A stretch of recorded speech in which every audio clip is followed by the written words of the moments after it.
Hi guys, எல்லாருக்கும் வணக்கம். So welcome to my channel. என்ன பார்க்க போகிறோம் அப்படின்னா வந்துட்டு ஃபன் பட்டர் ஜாம் அப்படிங்கிற படத்தை பற்றி ரிவ்யூ பண்ண போகிறோம். ஸோ இந்த படம் வந்துட்டு எனக்கு ரொம்ப ஃபேவரட்டான ஒரு படம். ஸோ இந்த படம் வந்துட்டு நம்மளுடைய ராஜு நடிச்சிருக்கிறாரு. ஸோ நம்ம ராஜு வந்துட்டு எந்த மாதிரி நடிச்சிருக்கிறாரு அப்படின்னா வந்துட்டு உண்மையிலே ஃபண்டாஸ்டிக் ஃபேபுலஸ் அப்படின்னு சொல்லலாம். ஸோ ரியோராஜ் அப்படிங்கிற ஒருத்தர் நமக்கு எல்லாருக்குமே தெரியும். ஸோ அவர் வந்துட்டு பண்ண ஜோ படம் அண்ட் அதுக்கப்புறம் வந்த ஒரு படம். ஸோ இது எல்லாமே வந்துட்டு ரொம்ப ஒரு சூப்பரான ஒரு வரிசையில் வரும்போது அதே மாதிரி ஒரு பின்னணியில் வந்துட்டு ராஜு அப்படிங்கிற ஒரு கேரக்டர் வருது. அது இன்னும் ஃபேபுலஸா இருக்குது. சரி, இந்த ஃபன் பட்டர் ஜாம் படத்தோட கதை என்ன அப்படின்னு பத்தி ஃபுல்லா பார்க்க போறோம். அதுக்கு முன்னாடி வாங்க வீடியோக்குள்ள போகலாம்.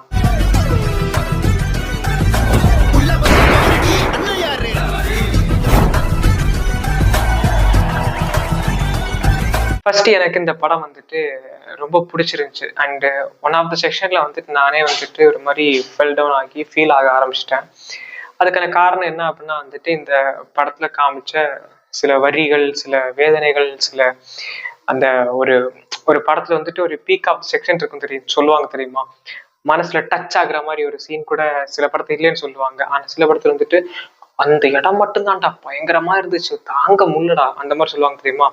அந்த மாதிரி ஒரு இடம் வந்துட்டு இந்த படத்துக்குள்ள இருக்குது. அதை பத்தி நான் வந்துட்டு சொல்றேன். ஏன்னா இது வந்துட்டு நிறைய இன்ஸ்டாகிராம்ல வந்துட்டு நிறைய பேர் ரீல்ஸ் எல்லாம் போட்டுட்டாங்க. அண்ட் படம் வந்து கொஞ்சம் நாள் ஆயிடுச்சு. ஸோ அதனால நான் இப்போ வந்துட்டு அதை ஓப்பனா சொல்றேன். So this is spoiler. Okay, first கதையை சொல்றேன். என் பையன் சந்துரு மாப்பிள்ள ரொம்ப அழகா இருக்காரு. இந்த படத்துல ஒரு 2 ஃப்ரெண்ட்ஸ் இருக்கிறாங்க. ஸோ ஹீரோட ஃப்ரெண்ட் இப்படி இருக்கிற வந்துட்டு ஒரு பொண்ணை திடீர்னு பார்த்து ஹீரோக்கு லவ் வந்துடுது. லவ் வந்ததுக்கு அப்புறம் வந்துட்டு அந்த வாழ்க்கையை அப்படி பின்தொடர்ந்து அந்த லவ் லைஃப்ல போயிட்டே இருக்காரு. திடீர்னு பார்த்தா ஃப்ரெண்டு பேசாம போக, ஏன் பேசாம போகன்னு பார்த்தா அதுல ஒரு ட்விஸ்ட் ரிவீல் ஆக, அந்த ரிவீல் தெரியும் போது வந்துட்டு இவரே ஒரு தியாகம் பண்ண, அந்த தியாகம் தெரிஞ்சதுக்கு அப்புறம் வந்துட்டு இவர் என்ன ஆனாரு அப்படிங்கிறது ஒரு விதமான ஒரு கதை இருக்குது. அப்படி என்னதான்டா பிரச்சனை? நான் பண்றதெல்லாம் லவ்வானே எனக்கு தெரியலையே. அதை தாண்டி அதுக்கு முன்னாடி வந்துட்டு லவ் மேரேஜ் தான், பட் அரேஞ்சான ஒரு லவ் மேரேஜ் அப்படிங்கிறத இந்த கதையோட பிளாட்டுங்க. இவங்க 2 அம்மா இருக்காங்க. ஓகே, ஸோ ஒரு நெய்பர்ஸ் மாதிரி, ஒரு ஃப்ரெண்ட்லி கொலீக்ஸ் நெய்பர்ஸ் மாதிரி. அவங்க வந்துட்டு தன்னோட மகனை பெருமை பீத்திட்டு இருக்காங்க. இன்னொருத்தவங்க வந்து என்னோட மகளை பெருமை பீத்திட்டு இருக்காங்க. அப்போ இவங்க 2 பேரும் வந்துட்டு பெருமை பீத்திட்டு இருக்கும்போது வந்துட்டு ஓ இவங்களோட பையன் ரொம்ப நல்ல பையன் போல, அப்ப நம்ம பொண்ணை இவங்களுக்கு கட்டி கொடுத்துடலாம் அப்படின்ட்டு இவங்க சின்ன வயசுல பிளான் போட்டுடுறாங்க. அப்ப அதுக்கு ஏற்ற மாதிரி எடுத்துட்டு பிளான் போட்டு இவங்க ஒரு நாடகம் நடத்தி கடைசி வந்துட்டு அந்த பொண்ணையும் பையனை சேர்த்தாங்களா, அதுதான் கதை. அப்படி 2 பெர்ஸ்பெக்டிவ்ல வந்துட்டு இந்த படத்துல ஒரு கதை ஓடிட்டு இருக்கும். ஸோ அது நீங்க படத்தை பார்க்கும்போது உங்களுக்கு கன்வே ஆயிடும் அது ஏன் அப்படி போய் இப்படி வருது அப்படின்ட்டு. ஓகே, ஸோ நான் வந்துட்டு சொல்லிட்டு இருந்தேன்ல, one of the peak session ஒரு இடத்துல வந்து நமக்கு வந்துட்டு ஒரு மாதிரி இதாயிரும் அப்படின்னு. ஸோ அது என்ன அப்படின்னா, இந்த படம் பார்த்துட்டு இருக்கும்போதே வந்துட்டு one of the peak session என்ன அப்படின்னா வந்துட்டு, நான் லவ் பண்ற பொண்ணு என் ஃப்ரெண்டும் லவ் பண்றான். அப்போ இதுக்கு இன்ஸ்டாகிராம்ல போட்டது என்ன அப்படின்னு வந்துட்டு ட்ரூ ஃப்ரெண்ட்ஸ், இதான்டா ட்ரூ ஃப்ரெண்ட்ஸ் அப்படின்ட்டு. பட் யாருக்குமே தெரியாத ஒரு வழி என்ன அப்படின்னா வந்துட்டு நான் ஏமாந்துட்டேன் அப்படிங்கிற வந்துட்டு யாருமே பார்க்க மாட்டாங்க. ட்ரூ ஃப்ரெண்ட்ஸ் நான் தியாகம் பண்ணிட்டேன் அப்படிங்கிறத பாக்குறாங்க. பட் நான் ஏமாந்தது யாரும் பார்க்கல. நினைச்சா டைவர்ஸ் பண்றீங்க. உங்க ஜெனரேஷன்ல புரிஞ்சுக்கிறதுக்கு ட்ரை பண்ணி நாங்கெல்லாம் தோத்து போயிட்டோம்டா. அது என்னதுடா அது அப்படி மாதிரி வந்துட்டு எனக்கு அந்த இடத்துல தோணுச்சு. சரி, என்ன ஏமாந்த, யார் ஏமாந்தா, யார் தியாகம் பண்ணா பேசுவோமா. அந்த படத்துல வந்துட்டு 2 ஃப்ரெண்ட்ஸ் இருக்கான்னு சொல்லல. ஸோ ஒரு hero and friend, co artist. அப்போ அந்த கோ ஆர்டிஸ்ட் வந்துட்டு என்ன பண்றாரு அப்படின்னா, இவர் லவ் பண்ற பொண்ணையே இவரு லவ் பண்றாரு. ஹீரோ லவ் பண்ற பொண்ணை ஃப்ரெண்டும் லவ் பண்றாரு. அதுக்கு காரணம் என்ன அப்படின்னா வந்துட்டு அவங்க ஒரு மிகப்பெரிய இன்ஸ்டாகிராம் இன்ஃப்ளூயன்சர்.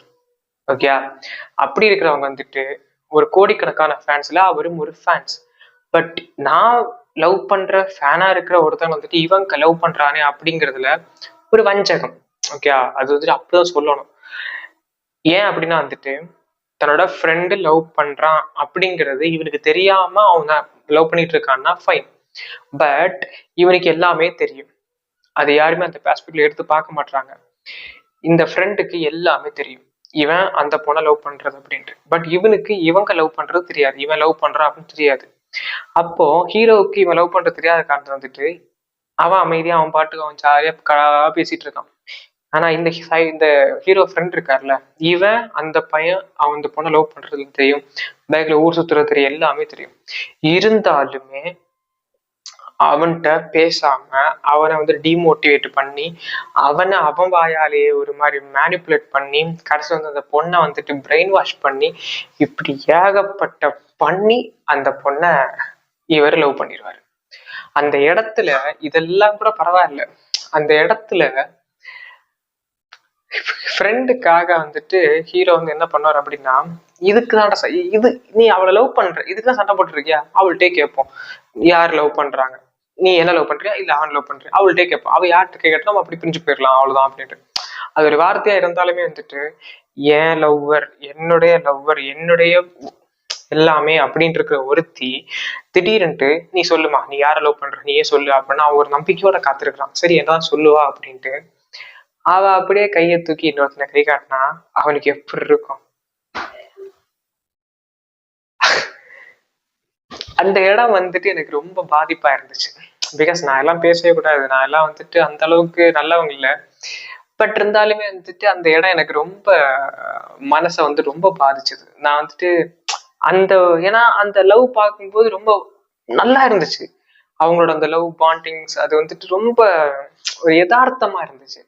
அது சில படங்கள் பார்த்தீங்க அப்படின்னா வந்து ரொம்ப சித்தரிக்கிற மாதிரி இருக்கும், இப்படி வர்றாங்க அப்படி லவ் பண்றாங்க, எதனடா படமா காமிக்கிறாங்க அப்படின்னு.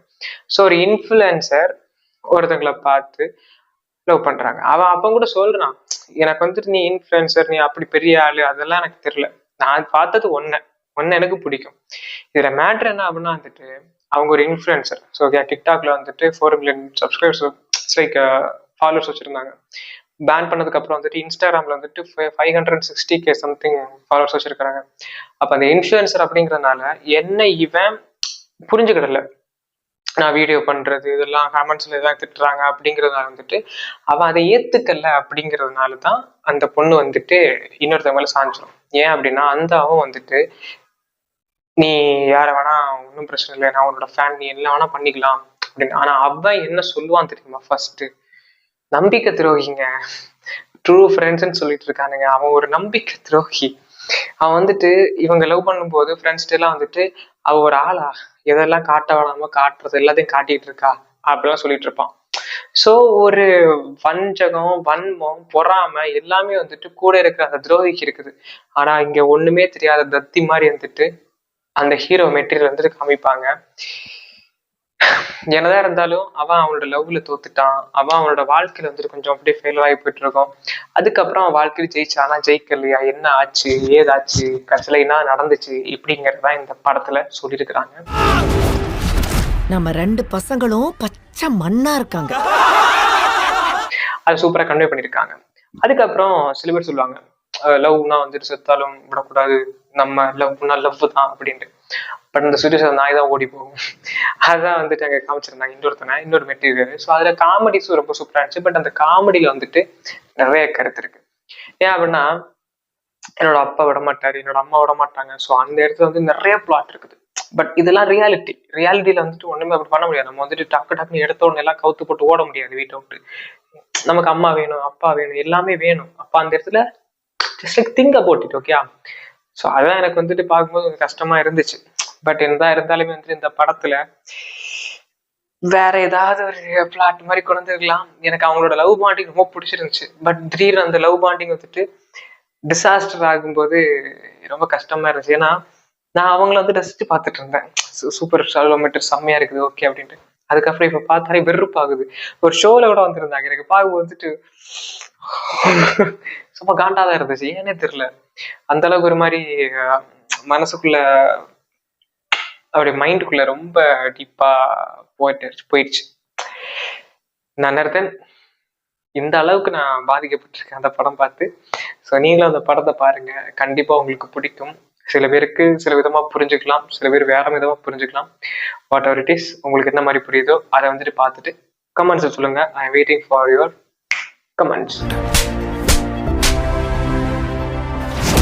ஓகே, மீண்டும் சந்திக்கும் வரைக்கும் நான் உங்களுக்கு மாஸ்டர். எனக்கு இந்த படத்துக்கு 5க்கு 5 கண்டிப்பா நான் கொடுப்பேன். பாய்.